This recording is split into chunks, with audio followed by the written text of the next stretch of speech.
Episode 5 opens up with Helly hanging in the elevator as she was trying her suicide attempt. Mark finds her in the elevator as he leaves for the day. Right then, Mr. Grainer shows up and he pulls her down and he tells Mark to get in the elevator and leave. While he's leaving, Helly's body is lifeless on the ground, so he doesn't know if she's alive or not. Mark then arrives for work the next day, and Miss Cobell and Mr. Milchek are waiting. They say that Helly is in the hospital. She has no permanent damage, but her Audi still has no wish to resign. Mark then grabs Rickon's book, as he often does lately, and he reads more in the bathroom. He continues to read this book whenever he has a chance because it's really the only literature that he's ever had as an innie. Mr. Grainer comes back with the results from Petey's chip, and he confirms that he was in fact reintegrated. So Miss Cobell was right. Mark then attends a birthing retreat with his sister Devin and Rickon. Rickon is upset that Mark hasn't thanked him for the book yet. Mark said he hasn't even seen it because his innie has it and his Audi doesn't know anything about it. They think it's stolen. Rickon then says it actually could be a good thing. If the thief reads it, I bet you he turns his life around and turns himself in afterwards. Devin then meets a woman that's in a neighboring lodge at the birthing community. She's very rich, quiet, and nice. That's what Devin says about her. We'll find out more about this person later on. Mark tells Devin he thinks Lumen might be up to something. He's been hearing stuff. He begins to tell her about Petey and everything that was going on with him, but then she starts to have contractions.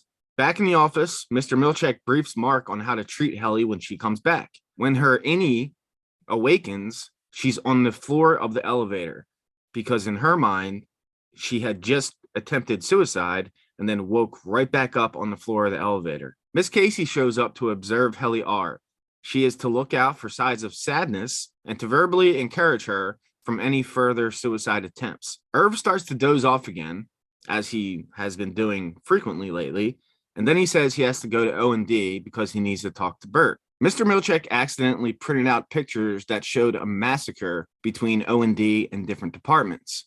Turns out this was his plan. As Mr. Milchek and Cobell talk about this, the whole point was to dissuade Irv from spending so much time with Bert. So they're trying to scare other departments from hanging out. Cobell then tells Milchek she is trying something new with Miss Casey and to keep it between them. Mark shows Helly he's been working on a new map since he shredded the other one. Helly says, "I'm not your new Petey," and walks away. Irv goes to find Bert in the conference room, but Dylan interrupts this because he's scared of the propaganda that Mr. Milchek had printed out earlier. He explains to Bert that O&D are told rumors about MDR, just like MDR told rumors about O&D. So they're starting to piece it together that this is, in fact, propaganda. Helly and Mark follow the noise that they hear. Then they see a baby goat. And then they walk further. They walk into a room, and it's one man caring for all these baby goats. He screams, "They're not ready. You can't take them yet. They're not ready. It isn't time. You guys got to leave." So that was strange. Irv and Bert then talk about how relationships beyond platonic are strictly forbidden.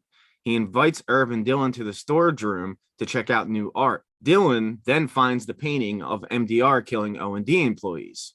So now he's starting to see that it's propaganda. Back to Helly and Mark. She changed her mind and she said she will help Mark with his new map. Bert then introduced Irv and Dylan to the rest of O&D, which had been hidden before.